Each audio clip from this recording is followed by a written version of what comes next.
Reliance industries limited digital വിഭാഗമായ Reliance Jio പ്ലാറ്റ്ഫോമുകൾ ഓഹരി വിപണിയിലേക്ക് 2026 ആദ്യ പകുതിയോടെ ജിയോ IPO സംഘടിപ്പിക്കുമെന്നാണ് പ്രഖ്യാപനം. റിലയൻസിന്റെ 48ാമത് വാർഷിക പൊതുയോഗത്തിൽ സംസാരിക്കവേ മുകേഷ് അംബാനിയാണ് സുപ്രധാന പ്രഖ്യാപനം നടത്തിയത്. ജിയോ ഇന്ത്യക്ക് പുറത്തേക്ക് പ്രവർത്തനങ്ങൾ വ്യാപിപ്പിക്കുന്നതിനുള്ള സുപ്രധാന ചുവട് എന്ന് വ്യക്തമാക്കിക്കൊണ്ടാണ് മുകേഷ് അംബാനിയുടെ ഈ പ്രഖ്യാപനം. ജിയോ IPO ഫയൽ ചെയ്യുന്നതിനുള്ള ക്രമീകരണങ്ങളും ചെയ്തു വരികയാണ്. നടപടിക്രമങ്ങൾ പൂർത്തിയാക്കി 2026 ആദ്യ പകുതിയോടെ ജിയോ ഓഹരി വിപണിയിൽ ലിസ്റ്റ് ചെയ്യപ്പെടുമെന്നും അംബാനി പറഞ്ഞു.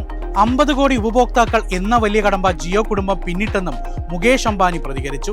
ജിയോയുടെ 10 വർഷത്തെ വളർച്ച വെളിപ്പെടുത്തിക്കൊണ്ടായിരുന്നു മുകേഷ് അംബാനിയുടെ പ്രതികരണം.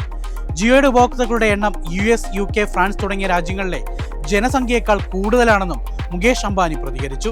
2016 ആരംഭിച്ച ജിയോ 2024-25 സാമ്പത്തിക വർഷത്തിൽ 64,170 കോടി രൂപയുടെ ലാഭമാണ് ജിയോയ്ക്ക് ഉണ്ടായതെന്ന് മുകേഷ് അംബാനി വ്യക്തമാക്കി. നികുതി, പലിശ എന്നിവയ്ക്ക് ശേഷമുള്ള തുകയാണ് അംബാനി വെളിപ്പെടുത്തിയത്. ഇതിനു പിന്നാലെയാണ് പ്രവർത്തനം ഇന്ത്യക്ക് പുറത്തേക്ക് വ്യാപിപ്പിക്കാനുള്ള പദ്ധതി പ്രഖ്യാപിച്ചത്. IPOയിലൂടെ 52,200 കോടി രൂപയെങ്കിലും സമാഹരിക്കാനാണ് റിലയൻസ് ജിയോ പദ്ധതിയിടുന്നത്.